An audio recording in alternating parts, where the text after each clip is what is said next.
먼저 46장 1절부터 13절의 개괄입니다. 주님은 계속해서 이스라엘 백성들을 격려하고 설득하십니다. 우상 숭배의 위험에 빠져있던 바벨론 유배민들에게 주님은 우상의 실체를 계속해서 폭로하십니다. 그들의 비참한 운명을 예고하며 주님의 신실한 사랑을 강조하십니다. 그리고 자신의 구원 계획이 반드시 이루어질 것을 선포하십니다. 1절부터 4절입니다. 벨신이 고꾸라졌고 느보신이 넘어졌다. 짐승과 가축이 그 우상들을 싣고 간다. 힘겹게 떠매고 다니던 것들이 피곤한 짐승에게 무거운 짐이 되었다. 우상들은 한꺼번에 넘어지고 고꾸라졌다. 우상들은 자기들을 싣고 가는 자들에게서 도망쳐 나오지도 못한다. 오히려 우상들은 포로가 되어 잡혀간다. 야곱의 집안아, 이스라엘 집안의 모든 남은 자들아, 내 말을 들어라. 너희가 태어날 때부터 내가 너희를 안고 다녔고 너희가 모태에서 나올 때부터 내가 너희를 품고 다녔다. 너희가 늙을 때까지 내가 너희를 안고 다니고 너희가 백발이 될 때까지 내가 너희를 품고 다니겠다. 내가 너희를 지었으니 내가 너희를 품고 다니겠고 안고 다니겠고 또 구원하여 주겠다. 이 단락에서 벨 느보는 바벨론 사람들이 섬기던 나라의 수호신들의 이름입니다. 벨이 마르둑 신을 의미하고 느보는 마르둑 신의 아들을 의미합니다. 예언자는 앞으로 일어날 바벨론의 멸망의 때를 예견하며 말하고 있습니다. 바벨론 멸망의 때가 되면 우상들은 몰락해 어디론가 이동하며 사람들에게 성가신 존재가 되고 심지어 짐승들에게도 무거운 짐이 되어버릴 것입니다. 우상들이 백성의 무거운 짐을 해결해주는 대신 자신들이 백성들의 무거운 짐이 되어버렸습니다. 그들이 넘어지고 고꾸라지는 모습은 그들의 몰락을 의미합니다. 바벨론을 멸망시킨 고레스 왕은 바벨론의 신상들을 다른 곳으로 옮기려 했는데 그 우상들은 도망치지도 못하고 포로처럼 끌려가는 신세가 되어버렸습니다. 3절 4절은 우상과 대조되는 주님의 모습을 묘사합니다.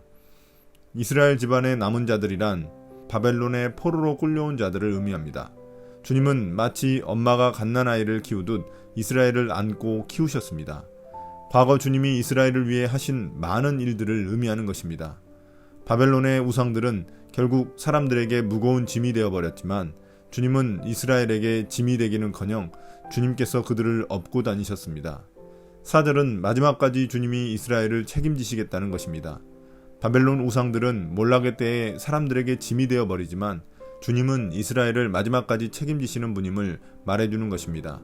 이스라엘을 향한 주님의 사랑과 열정은 언제나 변함없습니다. 5절부터 7절입니다. 너희가 나를 누구와 견주겠으며 나를 누구와 같다고 하겠느냐? 나를 누구와 비교하여 서로 같다 하겠느냐? 사람들이 주머니에서 금을 쏟아내며 은을 저울에 달고 도금장이들을 사서 신상을 만들게 하고 그것에게 엎드려 경배한다. 사람들이 우상을 어깨에 메고 우상을 둘 자리에 내려놓으면 우상은 내려놓은 그곳에 서서 꼼짝도 하지 못한다. 사람들이 그것에게 부르짖어도 전혀 응답하지 못하며 고난당하는 사람을 구원하지도 못한다. 여기서는 견주다, 같다, 비교하다라는 동사들을 통해 이방 민족의 어떤 신들도 주님과 비교 불가능하다는 것을 말씀하십니다. 6절 7절은 우상을 만드는 과정을 요약적으로 제시하여 우상의 실체를 고발하고 있습니다. 사람들은 금과 음을 투자하여 크고 화려한 우상을 만들어 경배합니다. 사람들은 자기 주머니에서 나온 돈으로 값비싼 물건을 만들어 신을 모시고 있는 것입니다. 그 우상들을 주문자들에게 넘겨주어 자신들이 원하는 자리에 두면 그 우상은 움직이지 못하고 그대로 있습니다. 생명이 없는 물건이기에 사람들이 소리질러도 듣지 못합니다. 역설적으로 움직일 수 있는 사람이 움직일 수 없는 물건에게, 생명이 있는 사람이 생명이 없는 우상에게 도와달라고 청하는 어리석은 모습을 보여주고 있습니다. 8절 9절입니다. 너희 죄인들아 이것을 기억하여라. 그리고 확고하게 서라. 너희 반역한 죄인들아 이 일을 가슴 깊이 간직하여라. 너희는 태초부터 이루어진 일들을 기억하여라. 나는 하나님이다. 나밖에 다른 신은 없다. 나는 하나님이다. 나와 같은 이는 없다. 여기서 주님은 이스라엘의 지속적인 불순종을 지적하십니다. 주님은 지속적으로 예언자를 통해 위로와 구원의 복된 소식을 선포했지만 이스라엘은 여러 가지 이유로 이것을 받아들이지 않습니다. 그러나 그들이 기억하고 가슴 깊이 간직해야 할 이유는 과거에도 주님이 그렇게 일하셨기 때문입니다. 과거에 주님은 이스라엘에게 미리 행하실 일을 알려주셨고 그 일이 실제로 일어났습니다. 특히 이스라엘의 멸망은 수많은 예언자들을 통해 경고하신 일이었고 실제로 멸망해서 이들이 바벨론 포로로 유배 생활을 하게 된 것입니다. 주님은 홀로 결정하시고 홀로 통치하시는 분으로서 어느 누구와도 자신의 영광을 나눠 가지지 않으십니다. 그래서 주님과 같은 분은 없다고 말씀하시는 것입니다. 10절 11절입니다. 처음부터 내가 장차 일어날 일들을 예고하였고 내가 이미 오래전에 아직 이루어지지 않은 일들을 미리 알렸다. 나의 뜻이 반드시 성취될 것이며 내가 하고자 하는 것은 내가 반드시 이룬다고 말하였다. 내가 동방에서 독수리를 부르고 먼 나라에서 나의 뜻을 이룰 사람을 불렀다. 내가 말하였으니 내가 그것을 곧 이루겠으며 내가 계획하였으니 내가 곧 그것을 성취하겠다.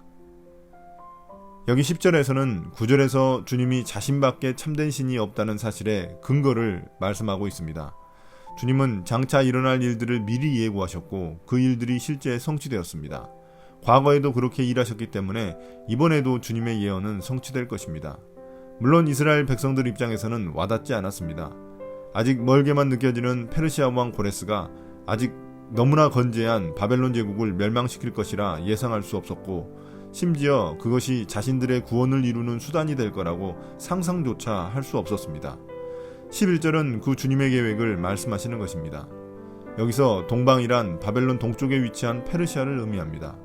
주님은 페르시아 고레스 왕을 통해 당시 강력한 제국이던 바벨론을 멸망시키고 이스라엘 백성들을 해방시키실 것입니다.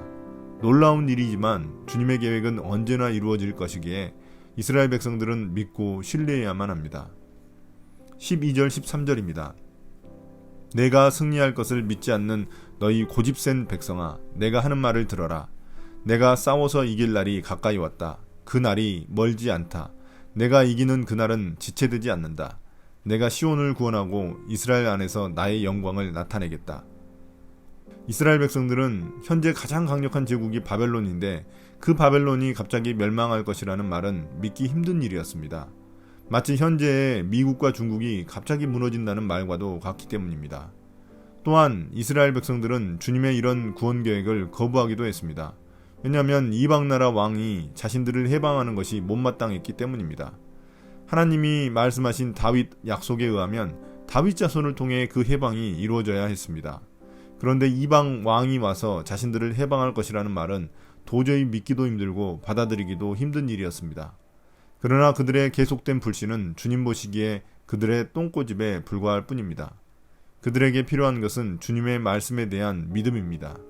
주님이 말씀하신 그 구원은 곧 이루어질 것이고 이스라엘은 그것을 받아들이기만 하면 됩니다. 이 일로 인해 주님은 이스라엘을 구원하시고 주님의 영광을 온 천하에 드러내실 것입니다. 오늘의 묵상 포인트입니다. 첫 번째, 주님의 사랑은 처음부터 끝까지 신실합니다. 우리는 내 감정에 따라서 내 상황에 따라서 사랑이 변할 수 있지만 주님은 그렇지 않습니다. 주님은 끝까지 우리를 사랑하시고 돌보십니다. 그렇기에 어려움이 찾아올 때 우상을 의지하지 말고 사람을 의지하지 말고 주님을 의지해야만 합니다. 어떤 상황과 조건에서도 우리를 구원하실 수 있는 분은 주님뿐이시기 때문입니다. 두 번째, 예전과 달리 신상들이 우리들의 우상들은 아니지만 더 많은 우상들이 우리들 곁에 있습니다. 돈, 쾌락, 성공, 권력 등입니다. 그것들이 우리를 구원해 줄 것이라 착각하는 사람들이 많습니다. 그러나 주님은 이러한 우상들이 결코 우리를 구원할 수 없으며 진정한 행복을 가져다 주지 못한다는 사실을 말씀을 통해 강조해 주십니다. 크고 화려한 바벨론과 같은 세상 속에 우리 그리스도인들은 우상 숭배에 빠지지 않고 주님의 신실한 약속을 굳게 믿고 나아가야만 합니다. 나의 기도입니다. 주님, 요즘 세상은 자기 이익에 따라 사랑도 움직일 때가 많습니다. 그러나 주님은 사랑하시기로 작정하시고 끝까지 책임져 주시는 분이시니 감사합니다. 요즘 세상이 마치 바벨론같이 거대하고 화려하지만 그곳을 지배하는 우상들에게 지배당하지 않고 오직 주님께만 속하겠습니다. 오늘 하루도 말씀 묵상을 통해 세상 사람들과 구별될 삶은 살아가며 주님의 뜻을 따르겠습니다. 감사드리며 예수님의 이름으로 기도드립니다. 아멘.